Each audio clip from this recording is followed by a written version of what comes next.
আশার বাতি জ্বালিয়েছিলেন আমার বন্ধু ব্যারিস্টার সুমন থেকে দূরে, তাই কিনা? যদি আল্লাহ আমাকে কবুল করে আমি বাস্তবায়ন করবো। রাজা সিংহরা বলেন, আর তিনি যদি নির্দোষ হয়ে সেখানে থাকেন, আমি আসার পর আমি প্রটেক্ট করে তাকে নিয়ে আসবো।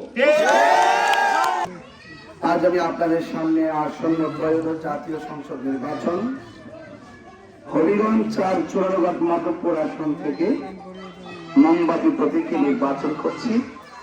আপনাদের দোয়া এবং মোমবাতি মার্কায় ভোট চাওয়ার জন্য আপনাদের মাঝে এসেছি। আসার পর আপনাদের উপস্থিতি দেখে আমি অনেক খুশি হয়েছি। আপনারা, আমি দেখতে পাচ্ছি অনেক যুবক যারা মোমবাতির ইস্তেহায় মেতে উঠেছে। আমি যখন এলাকায় প্রবেশ করেছি, ছোট ছোট বাচ্চা ওরা মোমবাতি স্লোগান দিচ্ছে। অর্থাৎ আপনাদের চুরারঘাট মাধবপুর আসনে মোমবাতি প্রতীকটি খুবই জনপ্রিয় হয়ে উঠেছে।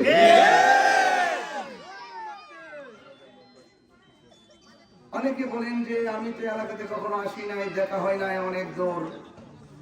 আমি বলি, ভালোবাসা যদি থাকে দূরত্ব কোনো ব্যাপার না।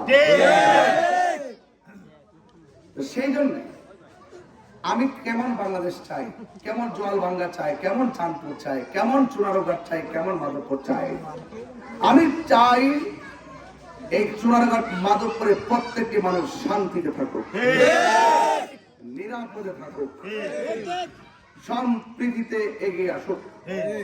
মা বোনদের, দিদি খালাদের নিরাপত্তা জোরদার হোক, ভয় ভীতি কাটিয়ে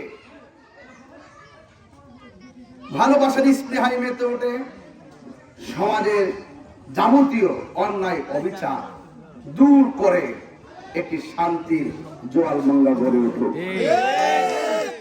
আপনারা যারা এসেছেন, আপনাদের সকলকে আমার পক্ষ থেকে অনেক অনেক ধন্যবাদ। আসার পর আপনারা বলেছেন কালীশিরি হয়ে এই যে চাঁদপুর হয়ে যে রাস্তা জোয়ালভাঙ্গা এসেছে, রাস্তাটা অনেক ভাঙ্গা, অনেক খারাপ। সত্যি একচুয়ালি বিগত দিনে অনেকে অনেক আশ্বাস দিয়েছিল, বারবার আপনাদের কাছে আশ্বাসকারীরা বিশ্বাস হারিয়েছে। আমি আপনাদেরকে বড় আশ্বাস না দিয়ে শুধু এতটুকু বলবো, যদি আপনাদের সমর্থন আর দোয়া, অপার কৃপা হয়, আল্লাহ পাকের দয়া হয়, মালিকে যদি দয়া করে, আমি এই রাস্তা আপনারা কালীশিরি হয়ে চাঁদপুর হয়ে জোয়ালভাঙ্গা করবেন, যে রাস্তাটা ভাঙ্গা কাঁচা রাস্তা, আপনারাই বলবেন যে আশ্বাসকারীরা আশ্বাস দিয়ে চলে গেছে, আর তাহিরি ভাই আমাদের মাঝে এসে বড় আশ্বাস না দিয়ে রাস্তা করে আমাদের মনের করে বিশ্বাসের জায়গা করে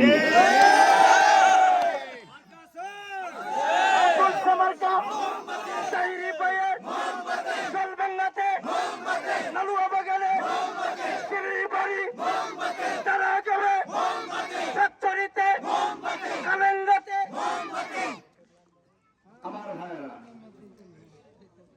এই দেশ সবার, এই দেশ সবার সবার। মুসলমান মসজিদে যাবে, আমি নামাজ পড়ি নাই, মসজিদে গিয়েছি, আমার সামনে মন্দির আছে কি? এটি বাংলাদেশ। হিন্দু মন্দিরে যাবে, বৌদ্ধ পেগড়ায় যাবে, মুসলমান মসজিদে যাবে, এটাই বাংলাদেশ। আমার পাশে দাঁড়িয়েছেন, আমার পাশে দাঁড়িয়ে বক্তৃতা দিয়েছেন একদম নিরাপদে শান্তিতে, এটাই বাংলাদেশ। আমি চাই যে এমন একটা সমাজ গড়ে উঠুক যেখানে খুন থাকবে না, যেখানে মামলা বাণিজ্য থাকবে না, যেখানে চাঁদাবাজি থাকবে না, যেখানে দুর্নীতি থাকবে না। জয় মোমবাতির আলোতে আলোকিত হবে, মোমবাতি সব জায়গায় চলে, জ্বালাইতে হবে না রে। এই যে নিজের হাতে বানিয়ে জ্বালিয়ে দিয়েছেন, আলো হয়ে গেছে। এই জন্য আমরা সমাজটাকে আলোকিত করতে চাই, সুবিধা বঞ্চিত মানুষের পাশে দাঁড়িয়ে তাদের মুখে হাসি ফোটাতে চাই।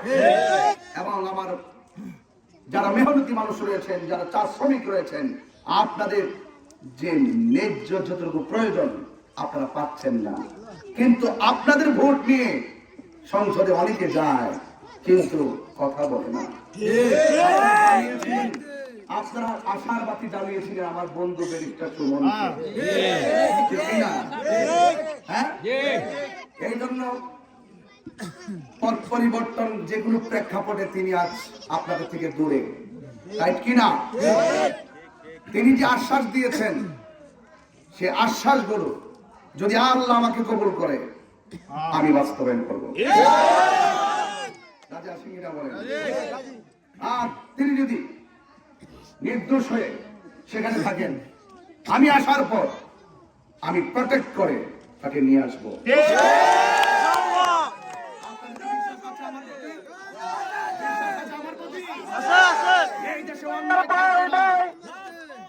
এই দেশে অন্যায় থাকবে না, মিথ্যা মামলা থাকবে না, হয়রানি করা যাবে না, অন্যায় ভাবে কাউকে গ্রেফতার করা যাবে না। যদি তিনি নির্দোষ হন আমি সর্বোচ্চ লড়াই করে নিয়ে আসবো। প্রতিহিংসা করে কাউকে আটকে রাখা যায় না। কথা বলেন ঠিক কিনা বলেন? আপনারা আমার সাথে আছেন তো? ইনশাআল্লাহ আছেন। আমার জন্য দোয়া করবেন, আমি আপনাদের জন্য দোয়া করি। শিক্ষা, স্বাস্থ্য, শিক্ষা, স্বাস্থ্য, অবকাঠামো উন্নয়ন যা কিছু আছে আপনাদের দোয়ায় যদি আমি হতে পারি, আপনাদের প্রতিনিধি হতে পারি, আমি কথা দিয়ে গেলাম শান্তির নিকেতন হবে সোনারগাঁ মাধবপুর। কাঁধে কাঁধ মিলে আমরা চলবো, যেখানে কোনো ধরনের হিংসা থাকবে না। শান্তি চাই, কি চাই? দশতলা বিল্ডিং চাই, শান্তি চাই।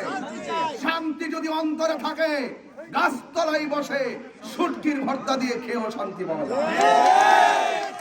আমরা সেই শান্তি চাই কি চাই না? নিরাপদ জীবন ব্যবস্থা, রাস্তার টেকসই উন্নয়ন, আপনার সন্তানের শিক্ষা ব্যবস্থা সবকিছু উন্নতি করে একটি আদর্শ সমাজ গঠন করাই হলো আমার প্রতিশ্রুতি। আপনাদের সমস্যা আমি সব সমস্যাগুলো, আমি অনেক সমস্যাগুলো আমি জানি। আমি কি বলেছি?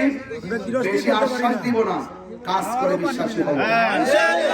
পানির সংকট আছে, এটা কি নতুন কথা? এটা বারবার তো ওরা শুনেছেন। আমি যদি না বলেই যদি সমাধান করে দেই, আপনারা বলবেন এই তাহিরি ভাই কথা বলছে কম, কাজ করছে বেশি। আর আমার দেশে কথা বলে বেশি, কাজ করে কম। কথা কি সঠিক? আপনার পানি সংকট ইনশাআল্লাহ থাকবে না। আপনাদের সম্প্রীতি আরো জোরদার হবে, আপনাদের রেনকোটের ব্যবস্থা হবে। আমি করব যদি মরিয়ম আমাকে কবুল করে। মা বোনদের কষ্ট, দুঃখ, দুর্দশা, তাদের আত্মমর্যাদা, মূল্যবোধ প্রতিষ্ঠা করার জন্য যা করার তাই করবেন। এবং আপনাদের যে পারিশ্রমিক আছেন, ভাতাগুলো আছেন, এগুলো আমাদেরকে আরো বৃদ্ধি করতে হবে। তবে কথা বলি, আপনারা পাঠাতে পারলে আমি আপনাদের হয়ে কথা বলতে পারবো। ভালো থাকবেন। অনেক প্রোগ্রাম আছে, অনেক কথা বলতাম, আপনাদের দেখে আমি অনেক খুশি হয়েছি, আপনাদেরকে দেখে অনেক ভালো লেগেছে। আমার জন্য দোয়া করবেন, আমি যেন আপনাদের পাশে এখানে দাঁড়িয়ে যেন আমার প্রতিশ্রুতিগুলো রক্ষা করতে পারি।